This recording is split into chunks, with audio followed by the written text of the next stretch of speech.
What's up, y'all? Thank you guys for stopping by. Welcome to my page. Super excited to be doing all this stuff with my dad. The Hey Man podcast has been so much fun. All these reaction videos have been such a good time for me to film. It's finally time to tell my side of the story, which is important, I think, for all of you. Because as you know, my dad tells all these stories about me and puts them into his routine and tells jokes about them, which is great and all fun. In our family, funny is funny. But as you know, if you've seen Father of the Year, he tells a story about, difference between generations, about how he thinks his generation's tougher and my generation is a big bunch of pussies. What a bunch of pussies! And for some reason, especially when it comes to Halloween. You know what else they're terrible at? Trick-or-treating. The fucking worst! There's a good portion that he left out. And probably for good measure on his part because, he's not trying to make fun of himself. But this is why this page is here. This is why I'm here. Because now I get to finally tell the whole story. All the truth. Nothing but the truth. Now go home and get your freaking pillowcases right now. Go on. Get out of here. So here it is. So in that Halloween story, there's a great Halloween story.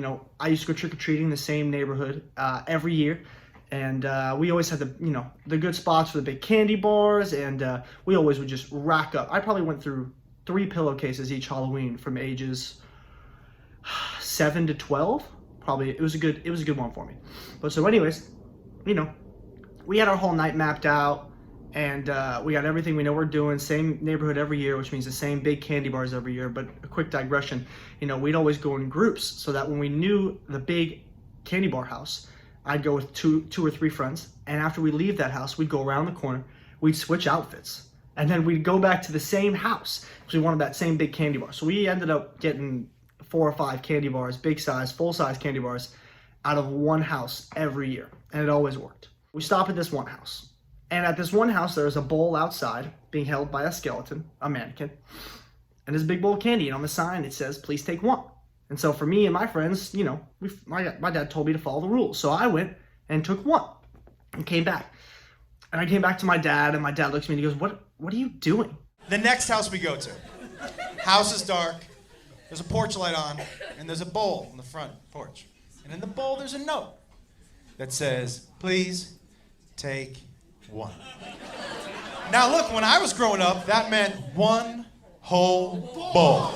All the lights are out, and that sign says "take one." And I go, "Yeah." So I just took one. What's the problem? And he said, "No, that's not how you do it. Give me your pillowcase." So I give him his pillowcase, and he goes up to the mannequin, and he goes one full handful, second full handful, and by the time he puts his hand in for a third handful, the skeleton hand latches on, and it grabs it really hard, and he just sits there, and all of a sudden we hear a scream, and I'm like, what was that? And my dad turns around to me and my friends and goes, "All right, which one of you just screamed like a girl?" And we all look around and we go, "None of us did." "That was you. That was you, Mr. Wolf." And I'm like, Dad, that was definitely you." And he goes, "Absolutely, it wasn't. Why would I not remember me screaming like a girl?" And then all of a sudden, with the other hand from the mannequin, he takes off his mask and he goes, "Oh, that was definitely you, bro." And he turns around and the mannequin isn't actually a mannequin. It's just a guy dressed up in a skeleton so he can get his yucks out on Halloween, which, by the way, outstanding move, sir. Very well done. Because you caught, your general, not candy stealers, but people who don't abide by the rules. And those who don't abide by the rules, it's called karma. And my dad caught some instant karma super fast. So what happened to him is when that hand latched down on him, he screamed like a girl. And at the same time, he blacked out. So he had no idea who had grabbed his hand, what had grabbed his hand, or who had screamed like a girl. It was pretty good, to say the least. It's a great memory to look back on. And Halloween for me as a kid was always super fun. We may not have had the best costumes, but we did always make out with the most candy.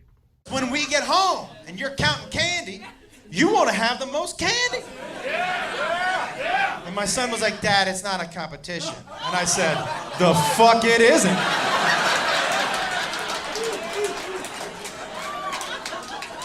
Whether you think it is or not, you better have the most candy out of this group. That's just one story to tell the least. There's so many more that I got coming up. I appreciate you guys for stopping by. Make sure you hit the like button, follow the page, and then also, again, we do a podcast called Hey Man. It's on YouTube. It's everywhere, anywhere you can get podcasts. Go to the YouTube channel, like, subscribe, hit the notification button, and leave a couple comments. We're always down there kind of talking to people and making sure we're interacting with everybody, so we're having a good time.